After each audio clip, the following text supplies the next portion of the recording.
notice there. सदस्यगण, budget के बाद राज्यपाल अभिभाषण में आपको पर्याप्त अवसर दूंगा। मेरा आपसे निवेदन है, नहीं माननीय अखिलेश जी, आपने संसद की मर्यादा को आप बना के रखें। कभी बजट भाषण के अंदर इस तरीके का नहीं हुआ, ये उचित नहीं है। अखिलेश जी प्लीज, मैं आपको मौका दूंगा राज्यपाल अभिभाषण पे, प्लीज। नो, ये तरीका ठीक नहीं है। No,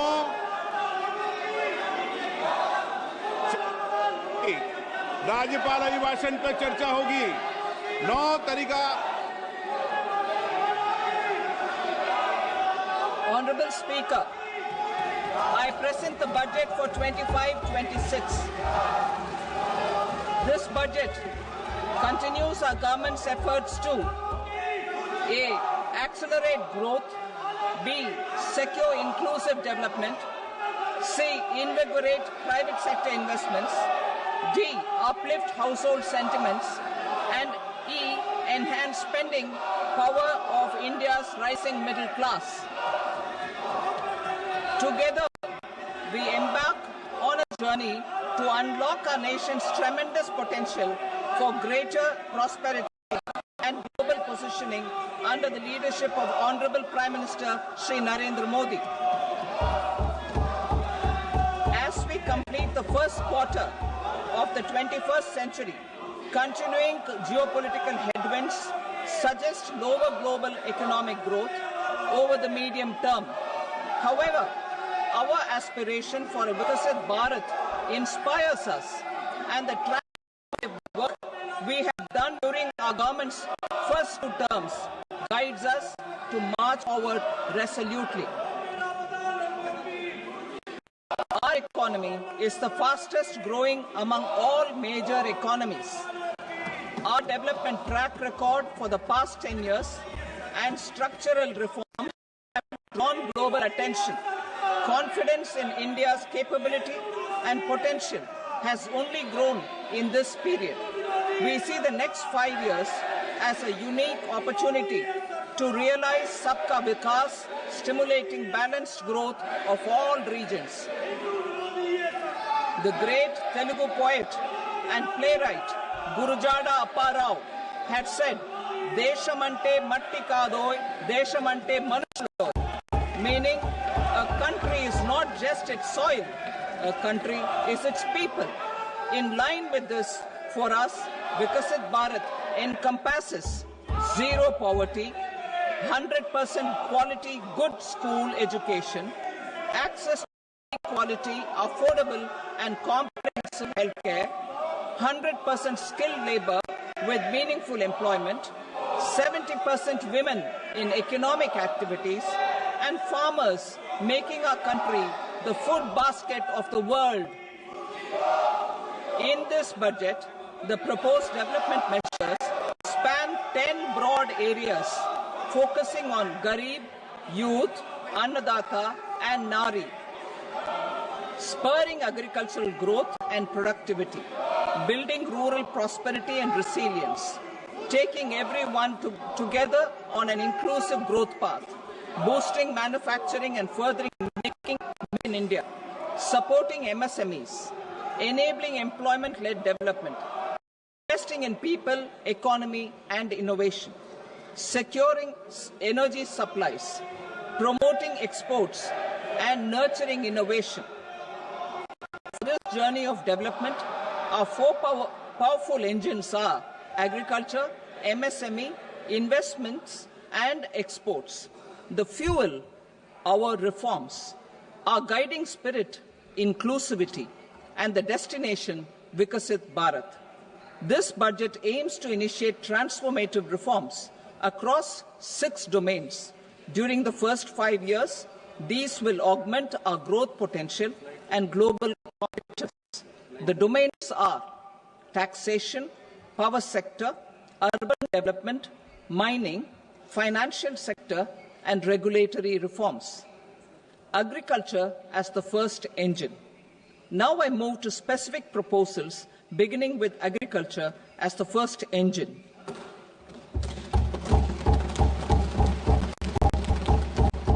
Prime Minister Dhan Dhanya Krishi Yojana, developing agri-districts program. Motivated by the success of the aspirational district program, our government will undertake a Prime Minister Dhan Dhanya Krishi Yojana in partnership with states. Through the convergence of existing schemes and specialized measures, the program will cover 100 districts with low productivity, moderate crop intensity, and below average credit parameters. It aims to 1. Enhance agricultural productivity, 2. Adopt crop diversification and sustainable agricultural practices, 3. Augment post-harvest storage at the panchayat and block level, 4. Improve irrigation facilities, and 5. Facilitate availability of long-term and short-term credit. This program is likely to help 1.7 crore farmers. Building rural prosperity and resilience. A comprehensive multi-sectoral rural prosperity and resilience program will be launched in partnership with the states. This will address underemployment in agriculture through skilling, investment, technology, and invigorating the rural economy. The goal is to generate ample opportunities in rural areas so that migration is an option but not a necessity. The program will focus on rural women, young farmers, rural youth, marginal and small farmers, and landless families. The details are in Annexure A. Global and domestic best practices will be incorporated, and appropriate technical and financial assistance will be sought from multilateral development banks. In Phase 1, 100 developing agri-districts will be covered. Atmanirbharta in pulses. Our government is implementing the National Mission for Edible Oilseed for achieving Atmanirbharta in edible oils.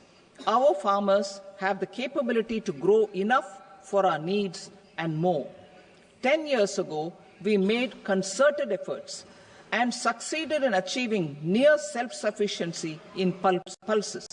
Farmers responded to the need by increasing the cultivated area by 50%, and government arranged for procurement and remunerative prices. Since then, with rising incomes and better affordability, our consumption of pulses has increased significantly. Our government will now launch a 6-year mission for Atmanirbharta in pulses with a special focus on Tuar, Urad and Masoor. Details are in Annexure B. Central agencies such as NAFED and NCCF will be ready to procure these 3 pulses as much as offered during the next 4 years from farmers who register with these agencies and enter into agreements. Comprehensive program for vegetables and fruits.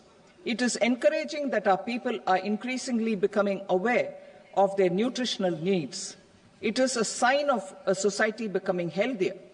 With rising income levels, the consumption of vegetables, fruits, and Sri Anna is increasing significantly. A comprehensive program to promote production, efficient supplies, processing, and remunerative prices for farmers will be launched in partnership with the states.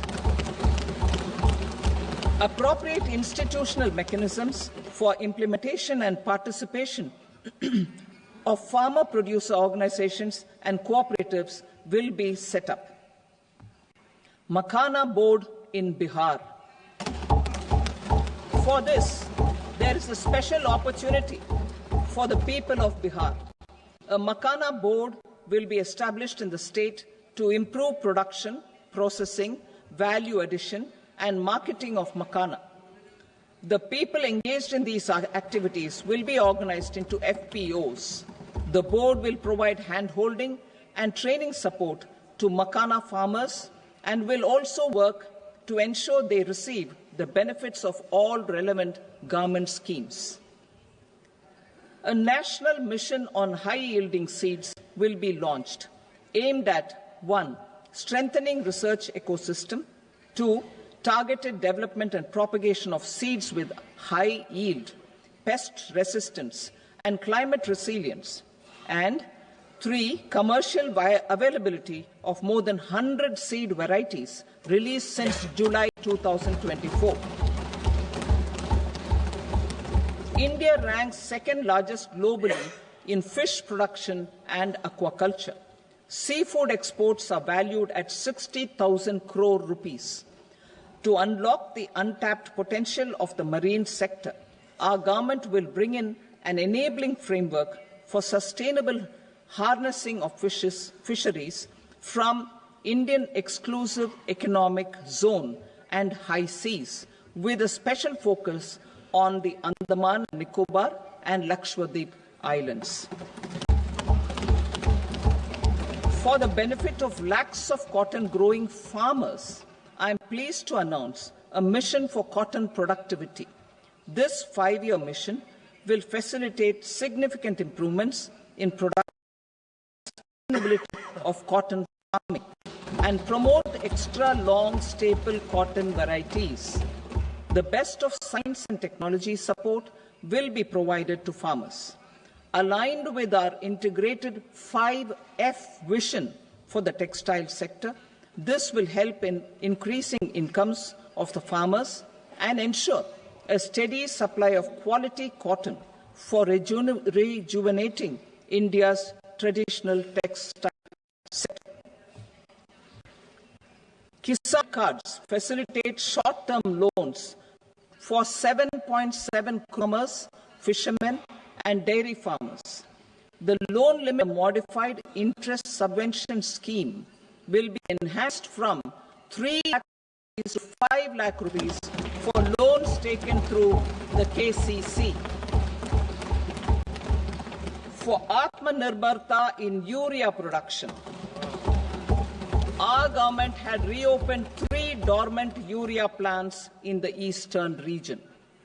To further augment urea supply, a plant with annual capacity of 12.7 lakh metric tons will be set up at Namrup in Assam.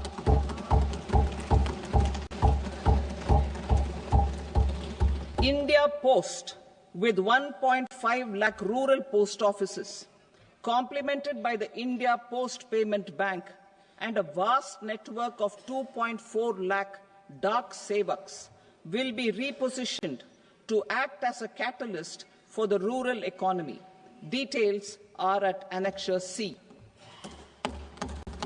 India Post will also be transformed as a large public logistics organization. This will meet the rising needs of Vishwakarmas, new entrepreneurs, women, self-help groups, MSMEs, and the large business organizations. Our government will provide support to NCDC for its lending operations for the cooperative sector. MSMEs as the second engine.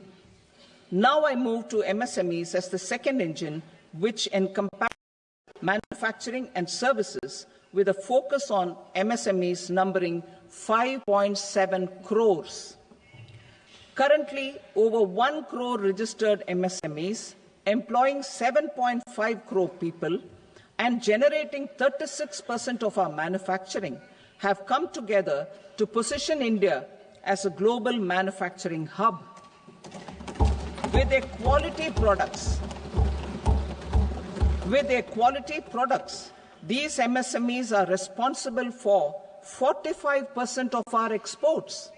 To help them achieve higher efficiencies of scale, technological upgradation, and better access to capital, the investment and turnover limits for classification of all MSMEs will be enhanced to 2.5 and 2 times respectively. This will give them the confidence to grow and generate employment for our youth. The details are given in Annexure D. To improve access to credit, the credit guarantee cover will be enhanced. First, for micro and small enterprises from 5 crore to 10 crore rupees, leading to additional credit of 1.5 lakh crores in the next 5 years. Second, for startups from 10 crore rupees to 20 crore rupees, with the guarantee fee being moderated to 1% for loans in 27 focus sectors which are important for Atmanirbhar Bharat. And for well-run exporter MSMEs, for term loans up to 20 crore rupees. Also for the micro enterprises, we will introduce customized credit cards with a 5 lakh rupee limit for micro enterprises registered on Udyam portal. In the first year, 10 lakh such cards will be issued. Fund of funds for startups. The Alternate Investment Fund, AIFs, for startups have received commitments of more than 91,000 crores rupees. These are supported by the fund of funds set up with the Government of India's contribution of 10,000 crore rupees. Now, a new fund of funds with expanded scope and a fresh contribution of another 10,000 crore rupees will be set up. A new scheme will be launched for 5 lakh women, scheduled castes and scheduled tribes, first-time entrepreneurs.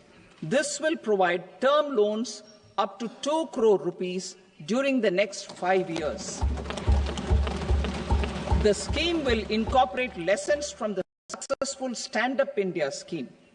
Online capacity building for entrepreneurship and managerial skills will also be organized. Measures for labor-intensive sectors. To promote employment and entrepreneurship opportunities in labor-intensive sectors, our government will undertake specific policy and facilitation measures. To enhance the productivity, quality, and competitiveness of India's footwear and leather sector, a focus product scheme will be implemented. The scheme will support design capacity, component manufacturing, and machinery required for production of non-leather quality footwear, besides the support for leather footwear and products. The scheme is expected to facilitate employment for 22 lakh persons, generate over 4 lakh crore rupees, and exports of over 1.1 lakh crore rupees. Measures for the toys sector. Building on the National Action Plan for Toys, we will implement a scheme to make India a global hub for toys. The scheme will focus on development of clusters, skills, and a manufacturing ecosystem that will create high-quality, unique, innovative, and sustainable toys that will represent the Made in India brand. Support for food processing. In line with our commitment towards Purvodaya, we will establish a National Institute of Food Technology, Entrepreneurship and Management in Bihar. The institute will provide a strong fillip to food processing activities in the entire eastern region. This will result in 1.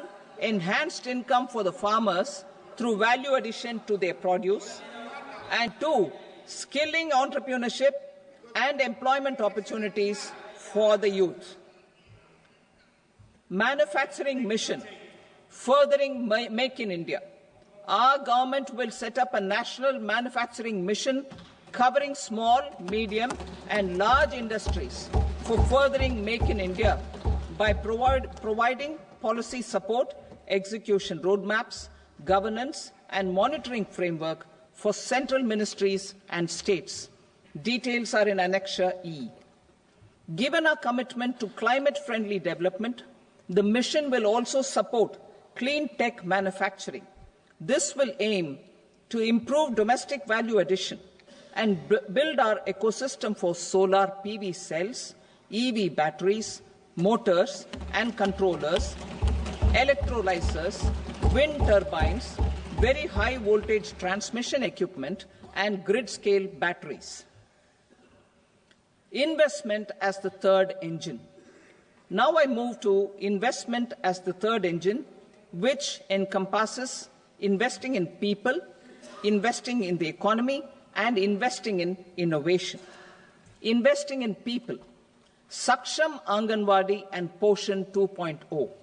Saksham Anganwadi and Poshan 2.0 program provides nutritional support to more than 8 crore children, 1 crore pregnant women and lactating mothers all over the country, and about 20 lakh adolescent girls in aspirational districts and the Northeast region. The cost norms for these nutritional support will be enhanced appropriately. Atal Tinkering Labs. 50,000 Atal Tinkering Labs will be set up in government schools in the next 5 years to cultivate a spirit of curiosity and innovation and foster a scientific temper among young minds. Broadband connectivity to government secondary schools and PHCs. Broadband connectivity will be provided to all government secondary schools and primary health centers in rural areas under the BharatNet project. Bharatiya Bhasha Pustak Scheme. We propose to implement a Bharatiya Bhasha Pustak scheme to provide digital form Indian language books for schools and for higher education. This aims to help students understand their subjects better and in their language. National Centers of Excellence for Skilling. Building on the initiative announced in the July 24 budget, 5 national centers of excellence for skilling will be set up with global expertise and partnerships to equip our youth with the skills required for Make for India, Make for the World manufacturing. The partnership will cover curriculum design, training of trainers, and a skills certification framework and periodic reviews. Expansion of capacity in IITs. Total number of students in 23 IITs has increased 100% from 65,000 to 1.35 lakh in the past 10 years.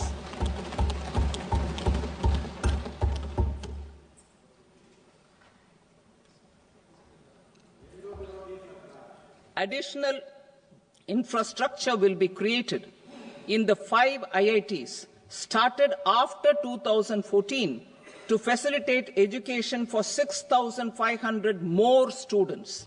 Hostel and other infrastructure capacity at IIT Patna will also be expanded.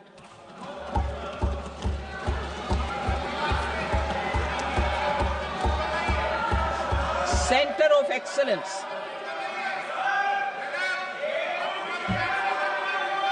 Center of Excellence in AI for Education. I had announced 3 centers of excellence in artificial intelligence for agriculture, health, and sustainable cities in 2023. Now a center of excellence in artificial intelligence for education will be set up with a total outlay of 500 crores. Expansion of medical education. Our government has added almost 1.1 lakh undergraduate and postgraduate medical education seats in 10 years, an increase of 130%. In the next year, 10,000 additional seats will be added in medical colleges and hospitals towards the goal of adding 75,000 seats in the next 5 years. Daycare cancer centers in all district hospitals. Our government will facilitate setting up of daycare cancer centers in all district hospitals in the next 3 years. 200 centers will be established in 25-26 itself. Strengthening urban livelihoods. Our government has been giving priority to assisting urban poor and vulnerable groups. A scheme for socio-economic upliftment of urban workers will be implemented to help them improve their incomes, have sustainable livelihoods, and a better quality of life. PM Swanidhi scheme has benefited more than 68 lakh street vendors, giving them respite from high-interest informal sector loans. Building on this success, the scheme will be revamped with enhanced loans from banks, UPI-linked credit cards with 30,000 rupees limit, and capacity building support. Social Security scheme for welfare of online platform workers. Gig workers of online platforms provide great dynamism to the new age services economy. Recognizing their contribution, our government will arrange for their identity cards and registration on the e-Shram portal. They will be provided healthcare under PM Jan Arogya Yojana. This measure is likely to assist nearly 1 crore gig workers.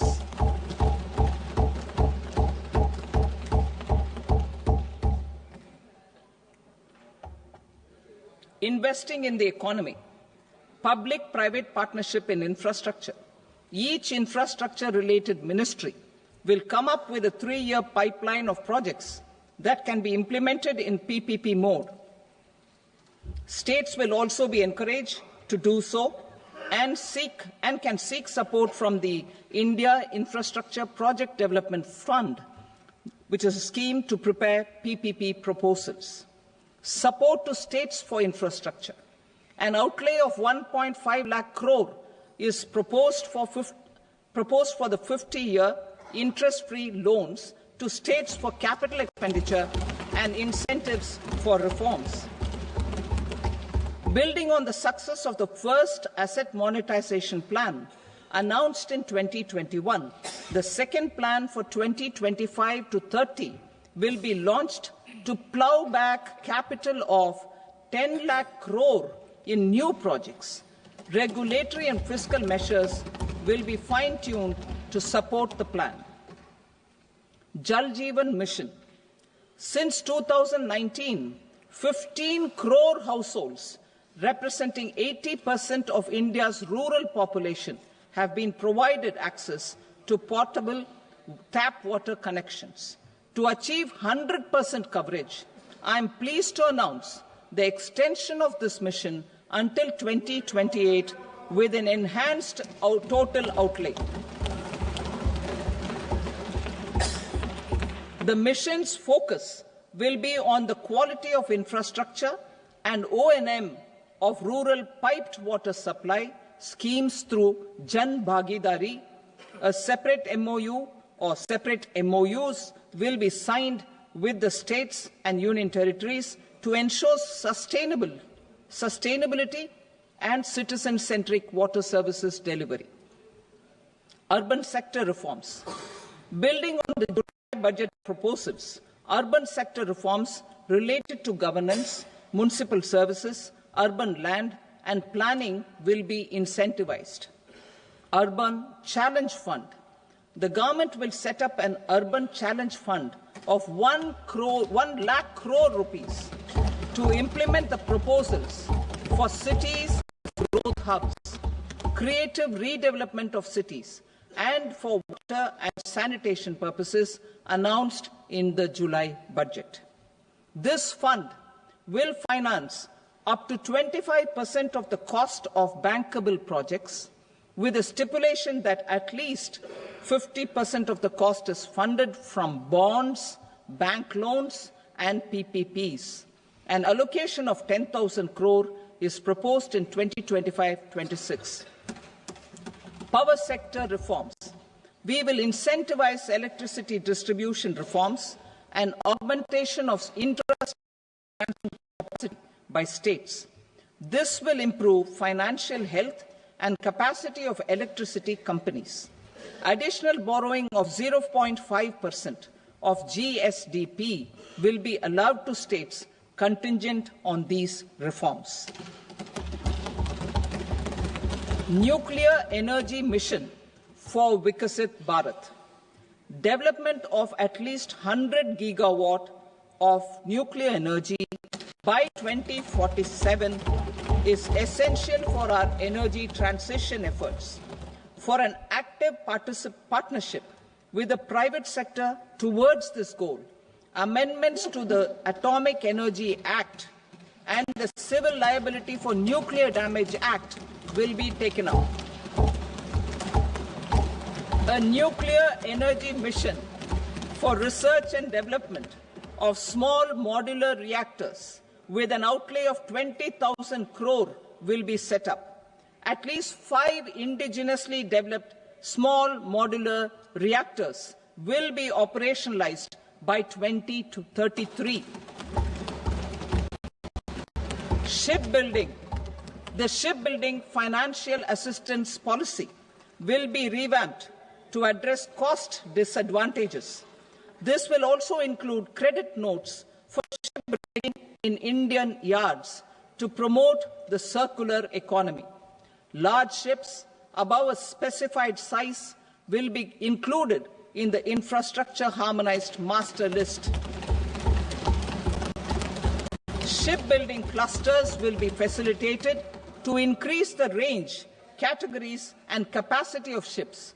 This will include additional infrastructure, facilities, skilling, and technology to develop the entire ecosystem.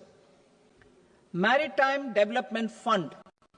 For long-term financing for the maritime industry, a Maritime Development Fund with a corpus of 25,000 crore rupees will be set up.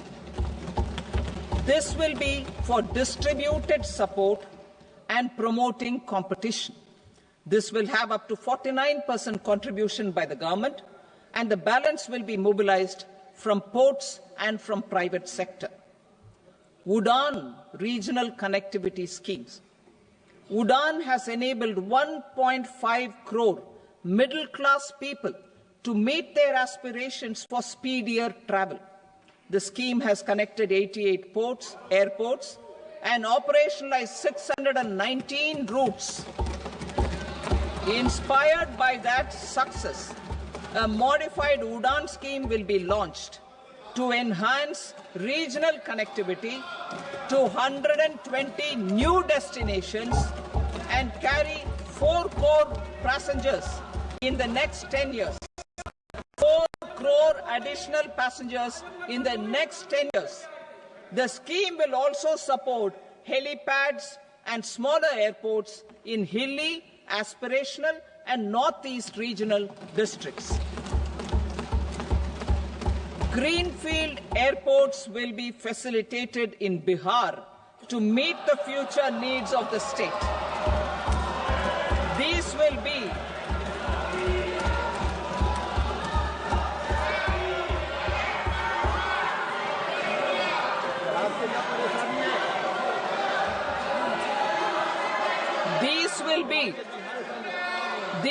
be in addition to the expansion of the capacity of Patna Airport and a brownfield airport in Beta. Western Kosi Canal project in Mithilanchal. Financial support will be provided for the Western Kosi Canal ERM project, benefiting a large number of farmers cultivating over 50,000 hectares of land in the Mithilanchal region of Bihar.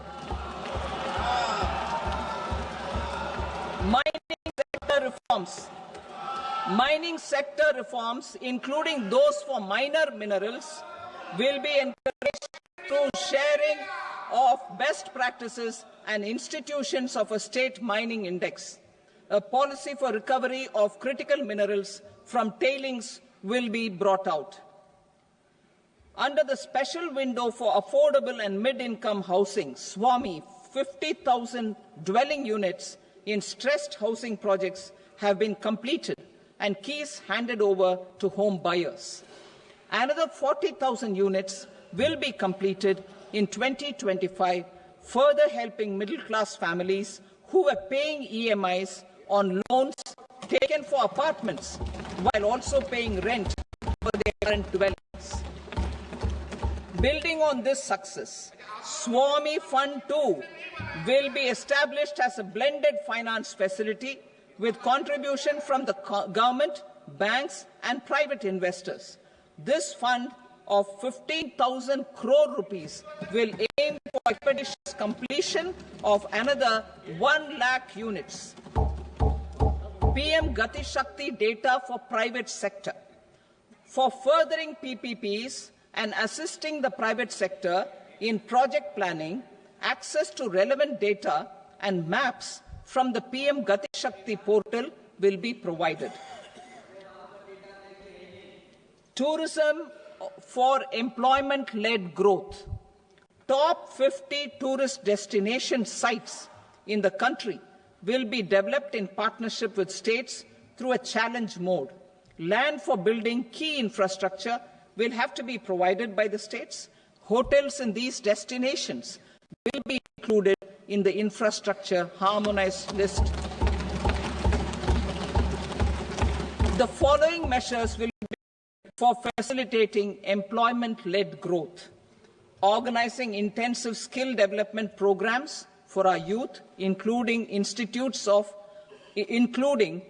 institutes of hospitality management, providing mudra loans for homestays, improving ease of travel and connectivity to tourist destinations, providing performance-linked incentives to states for effective destination management, including tourist amenities, cleanliness and marketing efforts, and introducing streamlined e-visa facilities along with visa fee waivers for certain tourist groups.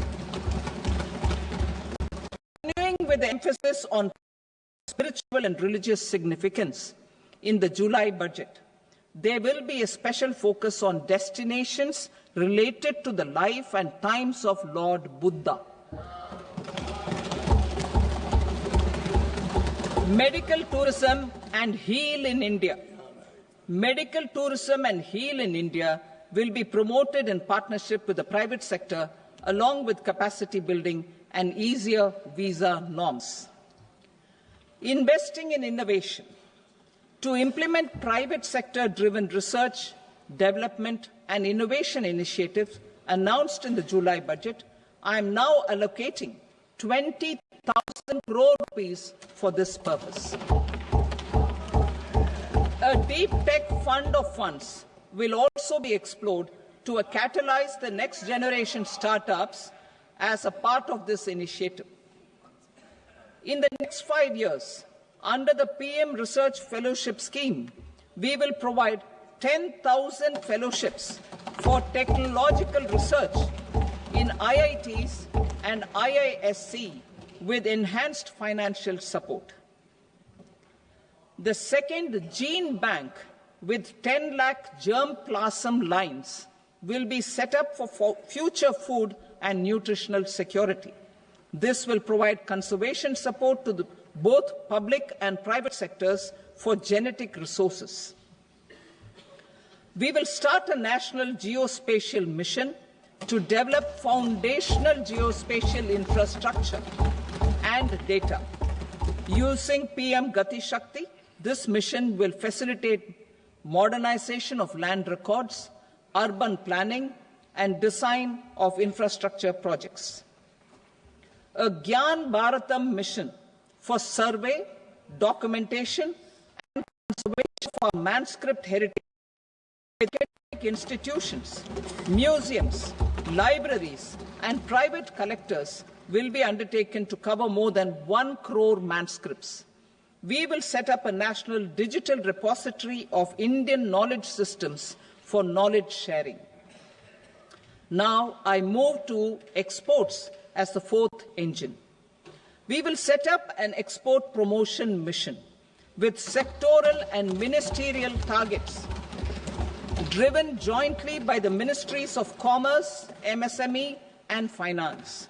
It will facilitate easy access to export credit, cross-border factoring support, support to MSMEs to tackle non-tariff measures in overseas markets. A digital public infrastructure trade net for international trade will be set up as a unified platform for trade documentation and financing solutions. This will complement the Unified Logistics Interface platform. The BTN will be aligned with international practices. Support will be provided to develop domestic manufacturing capacities for our economy's integration with global supply chains. Sectors will be identified based on objective criteria. Facilitation groups with participation of senior officers and industry representatives will be formed for select products and supply chains. Through this, there are huge opportunities related to Industry 4.0, which needs high skills and talent. Our youth have both. Our government will support the domestic electronic equipment industry to leverage this opportunity for the benefit of our youth. A national framework will be formulated as guidance to states for promoting global capability centers in emerging Tier 2 cities. This will suggest measures for enhancing availability of talent and infrastructure, building bylaw reforms, and mechanisms for collaboration with industry. Our government will facilitate upgradation of infrastructure and warehousing for air cargo, including high-value perishable horticultural produce. Cargo screening and customs protocol will be streamlined and made user-friendly. Reforms as the fuel. Over the past 10 years, our government has implemented several reforms for convenience of taxpayers, such as faceless assessment, 2, taxpayer charter, 3, faster returns, 4, almost 99% returns being on self-assessment, and 5, Vivad Se Vishwas scheme.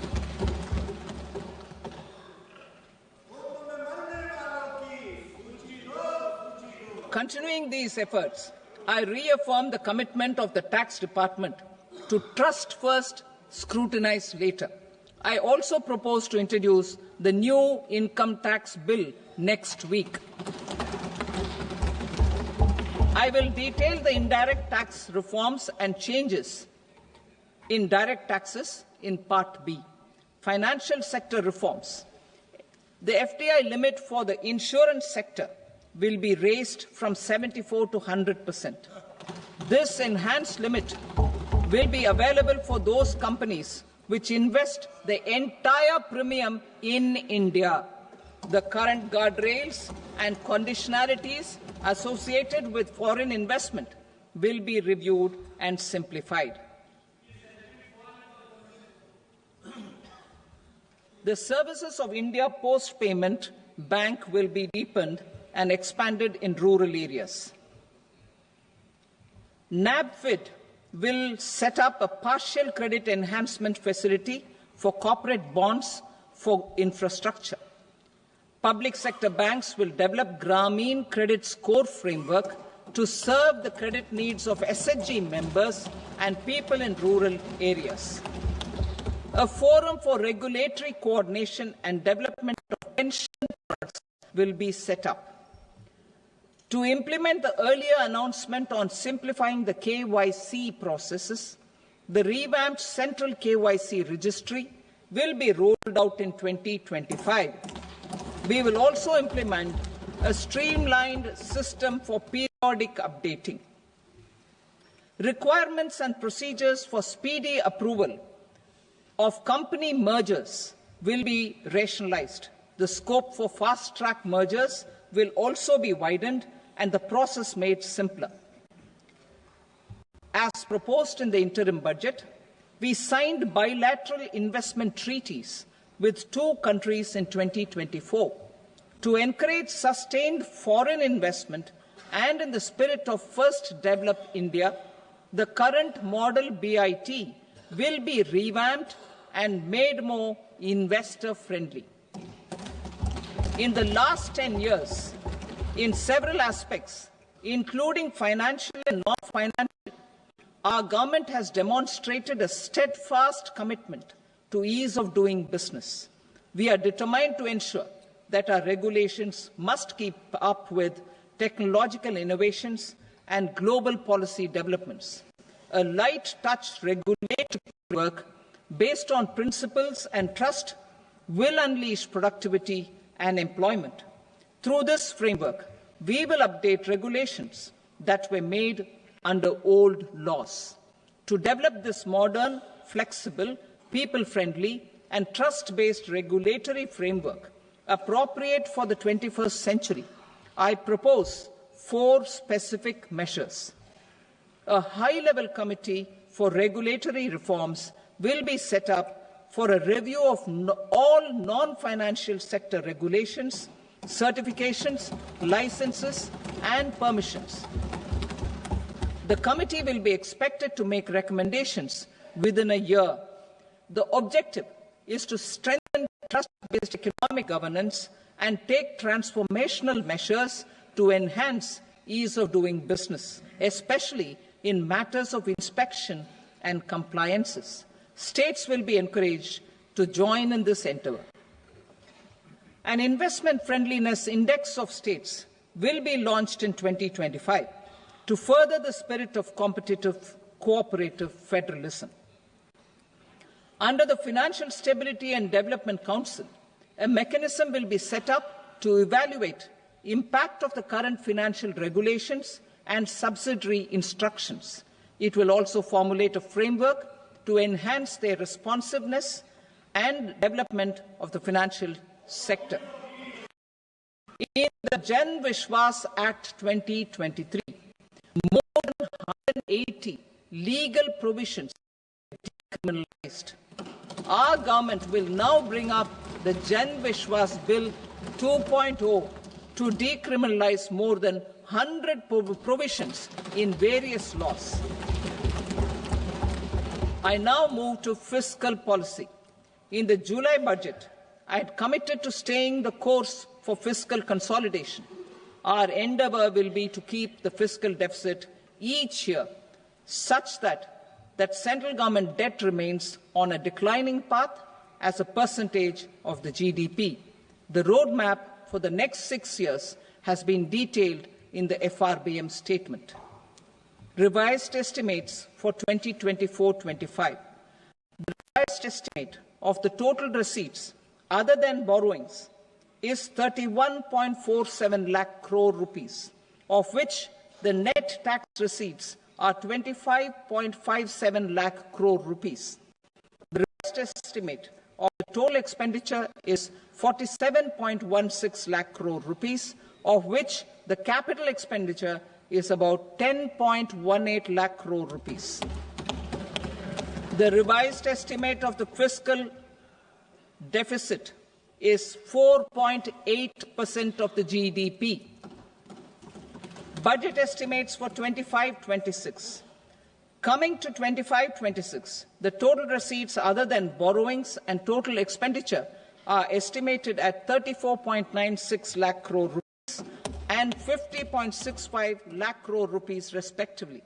The net tax receipts are estimated at 28.3 crore rupees. The fiscal deficit is estimated to be 4.4% of GDP. To finance the fiscal deficit, the net market borrowings from dated securities are estimated at 11.54 lakh crore. The balance financing is expected to come from small savings and other sources. The gross market borrowings are estimated at 14.82 lakh crore rupees. I will now move to Part B. Indirect taxes. My proposals relating to customs aim to rationalize tariff structure and address duty inversion. These will also support domestic manufacturing and value addition, promote exports, facilitate trade, and provide relief to common people. Rationalization of customs tariff structure for industrial goods. As a part of comprehensive review of customs rate structure announced in July 2024 budget, I propose to 1. Remove 7 tariff rates. This is over and above the 7 tariff rates removed in 23-24 budget. After this, there will be only 8 remaining tariff rates, including 0 rate. 2. Apply appropriate cess to broadly maintain effective duty incidence, except on a few items where such incidence will reduce marginally. 3. Levy not more than 1 cess or surcharge. Therefore, I propose to exempt social welfare surcharge on 82 tariff lines that are subject to a cess. I shall now take up sector-specific proposals. To provide relief to patients, particularly those suffering from cancer, rare diseases, and other severe chronic diseases, I propose to add 36 life-saving drugs and medicines to the list of medicines fully exempted from basic custom duty.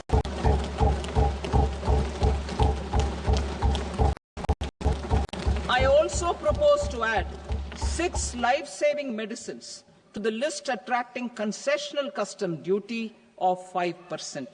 Full exemption and concessional duty will also respectively apply on the bulk drugs for manufacture of the above.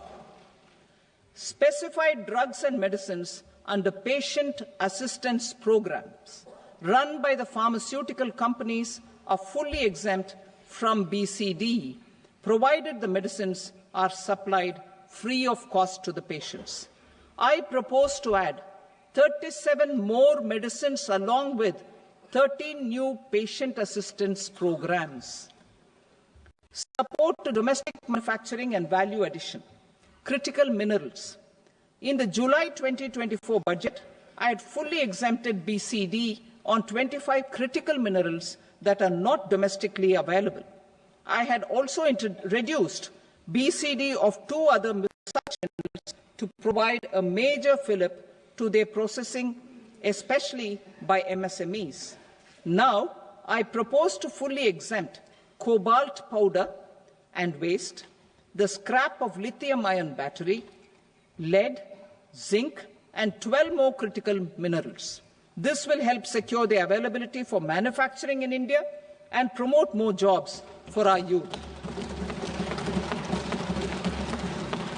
To promote domestic production of technical textile products such as agro-textiles, medical textiles, and geotextiles at competitive prices, I propose to add 2 more types of shuttle-less looms to the list of fully exempted textile machinery. I also propose to revise the BCD rate on knitted fabrics tariff lines from 10 or 20 to 20% or 115 rupees per kg, whichever is higher. Electronic goods. In line with our Make in India policy and to rectify inverted duty structure, I propose to increase the BCD on interactive flat panel display from 10% to 20% and reduce the BCD to 5% on open cell and other components. In 23-24 budget, for the manufacture of open cells of LCD, LED TVs, I had reduced the BCD on parts of open cells from 5% to 2.5%. To further boost the manufacture of such open cells, the BCD on these parts will now stand exempted. Lithium-ion battery. To the list of exempted capital goods, I propose to add 25 additional capital goods for EV battery manufacturing and 28 additional capital goods for mobile phone battery manufacturing. This will boost domestic manufacture of lithium-ion batteries, both for mobile phones and for electric vehicles. Shipping sector. Considering that shipbuilding has a long gestation period, I propose to continue the exemption of BCD on raw materials, components, consumables, or parts for the manufacture of ships for another 10 years.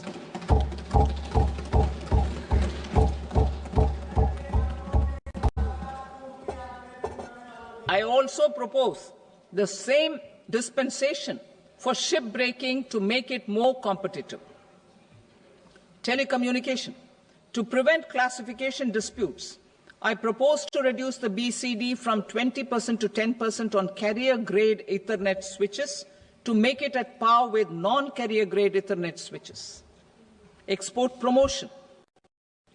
To facilitate exports of handicrafts, I propose to extend the time from 6 months to 1 year, further extendable by another 3 months if required. I also propose to add 9 items to the list of duty-free inputs. Leather sector. I propose to fully exempt BCD on wet blue leather to facilitate imports for domestic value addition and employment. I also propose to exempt crust leather from 20% export duty to facilitate exports by small tanners. Marine products.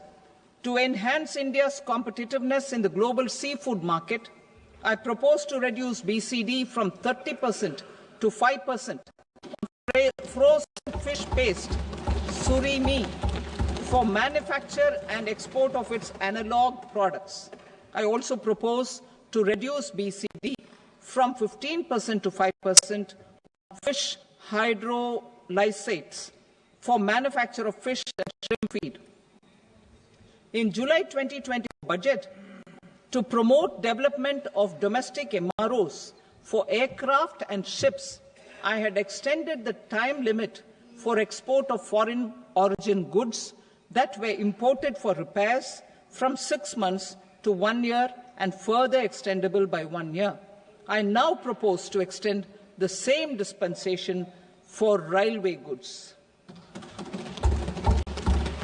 Time limit for provisional assessment. Presently, the Customs Act 1962 does not provide any time limit to finalize provisional assessments, leading to uncertainty and cost to trade.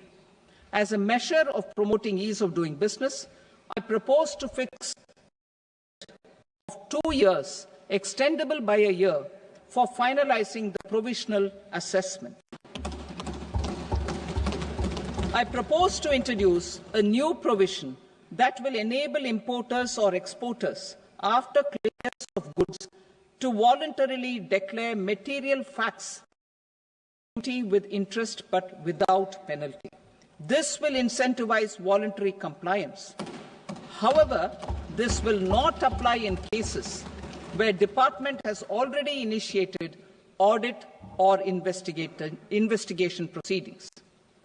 For industry to better plan their imports, I propose to extend the time limit for the end use of imported inputs in the relevant rules from 6 months to 1 year. This will provide operational flexibility in view of cost and uncertainty of supply. Further, such importers will now have to file only quarterly statements instead of a monthly statement.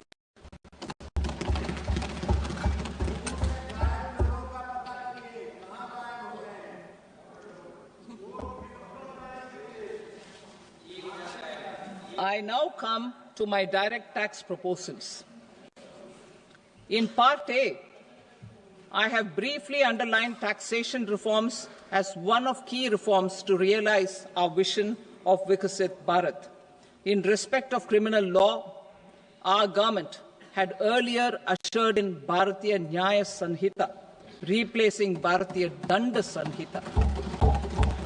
I am happy to inform this August House and the country that for new income tax bill, will carry forward the same spirit of Nyaya in its drafting as well.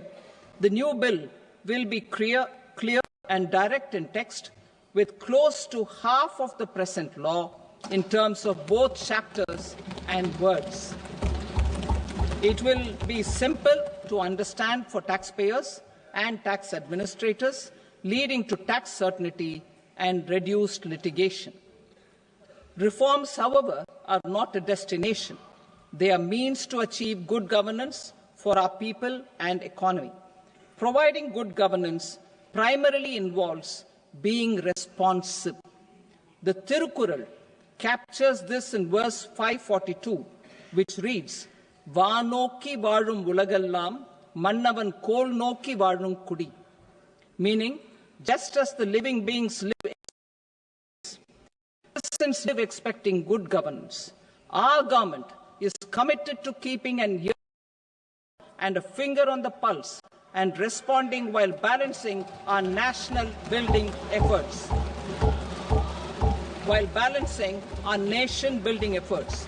The following measures will detail just how our government will, under the guidance of PM Modi, has taken steps to understand and address. I repeat that sentence, sir. The following measures will detail just how our government, under the guidance of PM Modi, has taken steps to understand and address the needs voiced by our citizens. My tax proposals are guided by this spirit.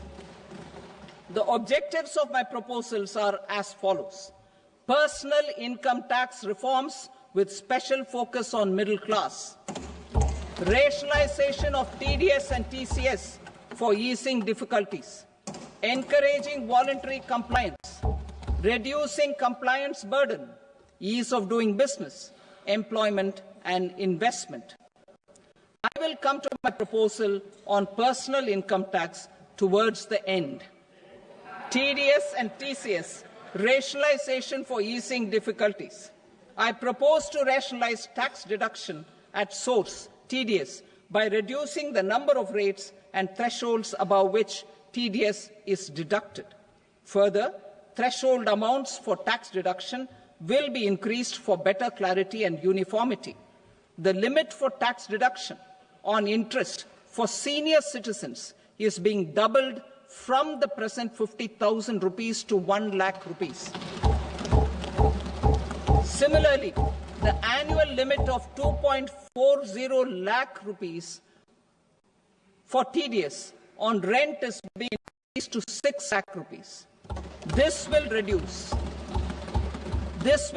the number of transactions liable to TDS, thus benefiting small taxpayers receiving small payments. The threshold to collect tax at source, the TCS, on remittances under RBI's remittance scheme, the LRS, is proposed to be increased from 7 lakh to 10 lakhs. I also propose to remove TCS on remittances for education purposes, where such remittances is out of a loan taken from a specified financial institution. Both TDS and TCS are being applied on any transaction related to sale of goods. To prevent such compliance difficulties, I propose to omit the TCS. I also propose that the provisions of the higher TDS deduction will now apply only in non-PAN cases. In July 2024, the delay for payment of TDS up to the due date of filing statement was decriminalized. I propose to provide the same relaxation to TCS provisions as well. The government under the leadership of Prime Minister Modi believes in Sabka Saath, Sabka Vikas, Sabka Vishwas and Sabka Prayas. In line with this, we brought in updated return facility in 2022 for voluntary compliance by taxpayers who had omitted to report a correct income. Our trust in taxpayers was proved right. Nearly 90 lakh taxpayers voluntarily updated their incomes by paying additional tax. Taking this trust further, I now propose to extend the time limit to file updated returns for any expenditure from the current limit of 2 years to 4 years. I propose to reduce the compliance burden for small charitable trust institutions by increasing their period of registration from 5 years to 10 years. It is also proposed that disproportionate consequences do not arise for minor defaults such as incomplete applications filed by charitable entities. Presently, taxpayers can claim the annual value of self-occupied properties as nil only on the fulfillment of certain conditions. Considering the difficulties faced by taxpayers, it is proposed to allow the benefit of 2 such self-occupied properties without any condition. To streamline the process of transfer pricing and to provide an alternative to yearly examination, I propose to introduce a scheme for determining arm's length price of international transaction for a block period of 3 years. This will be in line with global best practices. With a view to reduce litigation and provide certainty in international taxation, the scope of safe harbor rules is being expanded. A number of senior and very senior citizens have very old national savings schemes accounts. As interest is no longer payable on such accounts, I propose to exempt withdrawals made from NSS by individuals on or after 29th August 2024. I am also proposing to allow similar treatment to NPS Vatsalya accounts as is available to normal NPS accounts subject to overall limits. In my speech in July 2024, I had promised that all processes, including giving effect to appellate orders, shall be digitalized and made paperless over the next 2 years. So I'm happy to announce that digitalization is being made operational now. In July 2024, we brought in the Vivad Se Vishwas scheme to resolve tax disputes pending in appeal. The scheme has received a great response, with nearly 33,000 taxpayers having availed of the scheme to settle their disputes. I have a few proposals to promote investment and employment. It is proposed to provide a presumptive taxation regime for non-residents who provide services to a resident company that is establishing or operating an electronics manufacturing facility. I further propose to introduce a safe harbor for tax certainty for non-residents who store components for supply to specified electronics manufacturing units. Presently, the tonnage tax scheme is available only to sea-going ships.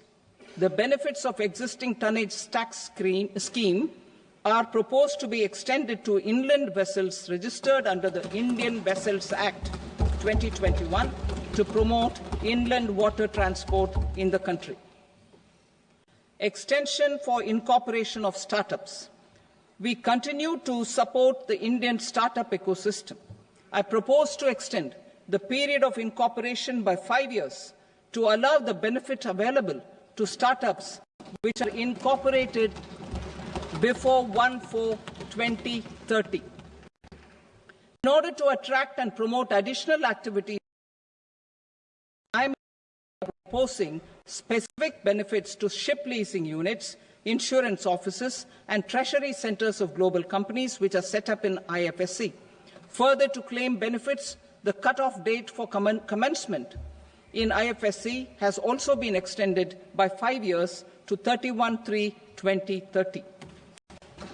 Category 1 and Category 2 AIFs are undertaking investments in infrastructure and other such sectors. I propose to provide certainty of taxation to these entities on the gains from securities. To promote funding from sovereign wealth funds and pension funds to the infrastructure sector, I propose to extend the date of making an investment by 5 more years up to 31st March 2030.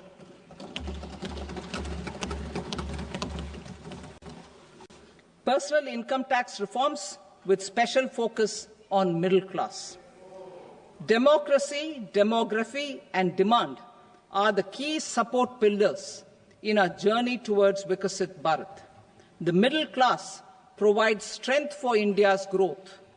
This government, under the leadership of Prime Minister Modi, has always believed in the admirable energy and ability of the middle class in nation building. In recognition of their contribution,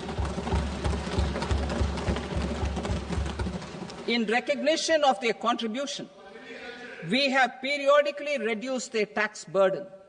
Right after 2014, the nil tax slab was raised to 2.5 lakhs of rupees, which was further raised to 5 lakh rupees in 2019 and to 7 lakh rupees in 2023. This is reflective of our government's trust on the middle-class taxpayers. I am now happy to announce that there will be no income tax payable up to income of 12 lakh rupees.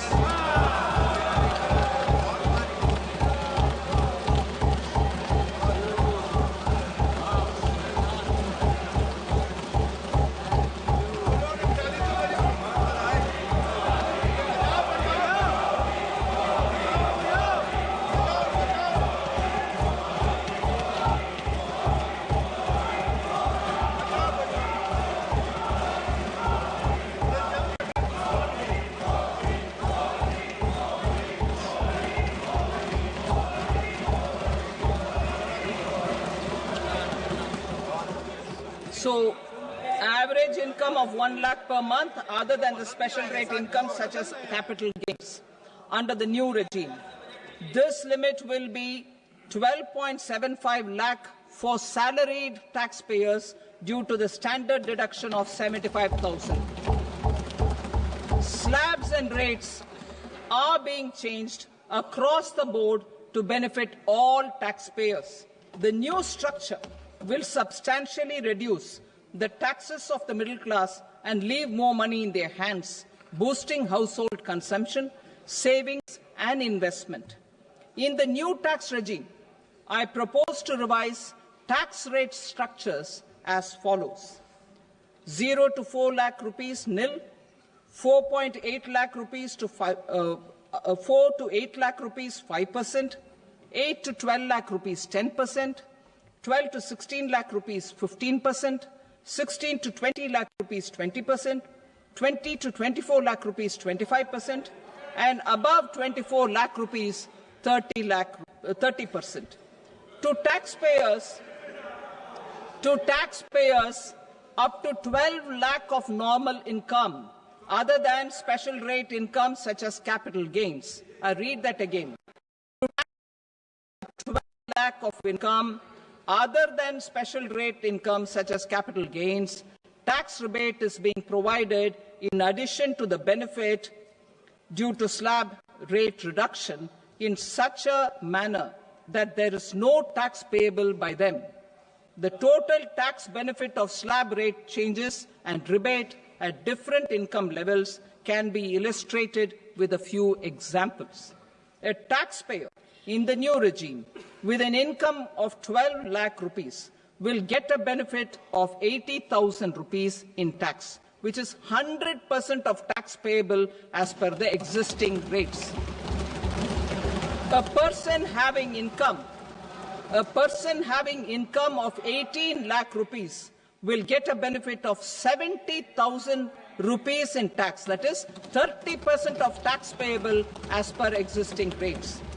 A person with an income of 25 lakh gets a benefit of 1,10,000 rupees, that is 25% of his tax payable as per existing rates. Details of my tax proposals are given in the annexure. As a result of these proposals, Honourable Speaker, sir, revenue of about 1 lakh crore in direct taxes, and 2,600 crores in indirect taxes will be foregone. Mr. Speaker, sir, with this, I commend the budget to this august House.